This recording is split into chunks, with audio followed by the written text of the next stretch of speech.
Bonjour Natacha Polony. Bonjour Bruce, bonjour Julie Bonjour. et bonjour à tous. Ce matin, en une de vos journaux, les mariés se réjouissent, Bruxelles se fâche et Nicolas Sarkozy respire.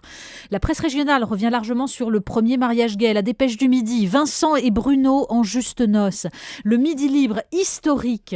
Bon, pendant ce temps, la France se fait tirer les oreilles. Le Figaro, les 10 commandements de Bruxelles à Hollande, les Échos, retraite, impôts, ce que Bruxelles attend. Enfin, le Parisien, affaire Bettencourt, soupçon sur l'enquête et du coup l'ancien président rêve un peu plus. L'Opinion, comment Sarkozy repense la droite. Et on commence avec le terrorisme. Oui, ça c'est la une de Libération, la guerre sans fin. Le journal publie un long entretien avec Manuel Valls qui évoque la notion de lumpen terroriste qui a été créée par le criminologue Alain Boer pour désigner ces personnages isolés, souvent passés par la délinquance et nourris de frustration. Mais il faut lire ce matin dans le Figaro l'article de Jean-Marc Leclerc qui souligne la présence de plus en plus importante de convertis parmi ces nouveaux djihadistes, quasiment un tiers des membres des filières détectées. Et dans une interview, Éric Dénessé, directeur du Centre français de recherche sur le renseignement, regrette la suppression du service national qui permettait selon lui de repérer les illuminés en déshérence que le renseignement classique ne peut pas détecter. Dans le Parisien, un psychiatre souligne combien la figure de Ben Laden est devenue pour de nombreux jeunes gens autre chose qu'un représentant de l'islam. La capacité qu'a eue un individu dans une certaine solitude à détruire l'empire américain à travers les Twin Towers. L'image narcissique de cette toute-puissance, dit-il, est particulièrement attractive pour ces personnalités marginales, plus ou moins psychopathes, qui agissent selon des clichés et non des idées. Alors à lire ces mots, on doute que l'idée mise en avant dans une tribune du Figaro, signée notamment par Michel Vievorka, de programmes de déradicalisation menés par la communauté musulmane suffisent réellement. Il faudrait que ces programmes puissent répondre à la problématique narcissique d'individus perdus dans des sociétés occidentales qui sont finalement privés de tout régulateur familial et social, une vraie gageure, quoi. Une histoire incroyable d'espionnage aussi dans la presse ce matin. Mais oui, parce qu'il y a les nouvelles formes de guerre, le terrorisme, et puis il y a la guerre classique menée sous de nouvelles formes. Alors on peut lire ce matin, notamment dans Libération, un article sur la façon dont le Pentagone a été victime de l'attaque de hackers chinois qui ont réussi à pénétrer la plupart des grands programmes militaires américains. Lorraine Milot nous explique bien sûr qu'il n'y a aucun hasard à voir cette information sortir à quelques jours du sommet entre Barack Obama et le numéro 1 chinois. C'est une façon de faire savoir à l'adversaire qu'on n'est pas dupe.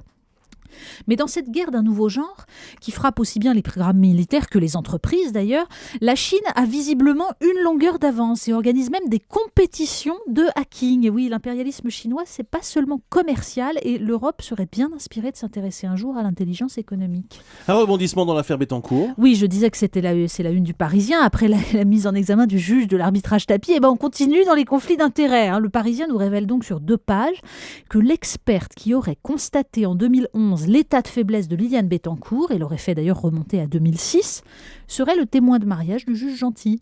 Alors cette expertise qui a permis la mise en examen de Nicolas Sarkozy pour abus de faiblesse est le pilier sur lequel repose l'accusation. Mais mieux, nous dit le Parisien, cette experte aurait réclamé des honoraires largement au-dessus de la norme habituelle. Dans un encadré, le Parisien suggère combien cette découverte doit réjouir le mis en examen. Et puis, Nicolas Sarkozy, l'éternel retour. Oui, c'est d'ailleurs pour ça qu'il se réjouit encore plus. Alors, on n'avait pas parlé de la droite depuis quelques temps parce qu'on ne tire pas sur les ambulances, mais lui, Nicolas Sarkozy, apparemment, continue à se préparer, et c'est ce que nous raconte Ludovic Vigogne dans l'Opinion. Celui qui surnomme Jean-François Copé et François Fillon les 2 connards, oui c'est élégant, même, oui, travaillerait donc à la refondation de la droite. Il est bien placé, lui qui l'a laissé en morceaux. Il a déjà en tête la passation de pouvoir sur le perron, il sait déjà quelle sera la robe de Carla le jour du triomphe. Ça c'est Jean-Louis Borloo qui explique ça. Et pour la refondation, nous dit l'article, l'UMP selon Nicolas Sarkozy serait dépassée. Alors, en fait, la meilleure analyse sur l'état idéologique de la droite, il faut la lire ce matin sous la plume de Guillaume Tabar dans le Figaro. Le titre « Faut-il brûler Patrick Buisson ?» Et la thèse « Si Buisson, le fameux gourou, est diabolisé par ceux qui lui attribuent la défaite de 2012, c'est parce que cela évite d'attaquer de front Nicolas Sarkozy. » Entre ceux qui ont accepté les discours de campagne et ceux qui se disent qu'ils pourraient bien revenir, tout le monde préfère taper sur l'idéologue. Mais la ligne Buisson, nous dit Guillaume Tabar, ne se résume pas à la porosité avec les discours de l'extrême droite. Elle repose sur l'idée que les politiques n'ayant plus de prise sur les questions économiques, c'est sur les valeurs que se détermine l'électorat, notamment de droite. Déterminer quelles sont ces valeurs, ou bien choisir même de contester ce fatalisme économique, ça serait ça, refonder la droite. Bref, on peut attendre. Le clin d'œil du jour. Eh bien, le Nouvel Observateur, lui, qui a compris que les unes politiques, ça ne fait plus recette, titre sur la e-cigarette. Oui, la révolution de la e-cigarette, sa supposée nocivité, son inventeur chinois, un vrai sujet de fond, quoi. Mais ce qu'il faut lire, en fait, c'est le petit papier de Fabien Gruyé, Société en toc. Une analyse de cette société qui veut le beurre et l'argent du beurre, en l'occurrence le beurre sans le cholestérol, la cigarette sans le tabac, les boissons sucrées sans le sucre, mais aux édulcorants. Résultat, dit-il, nous voilà enfermés dans un univers falsifié. La Disneylandisation des villes, comme l'écrivait Philippe Muret, les fausses cheminées. Et alors, juste à côté de ce papier, il y en a un autre de David Caviglioli qui nous décrit les angoisses de Lee Clopper, qui imagine les gros titres du futur. Scandale de l'e-cigarette, 10 millions de morts.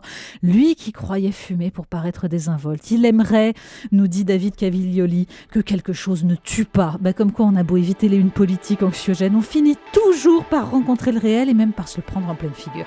Merci beaucoup, Natacha Polony.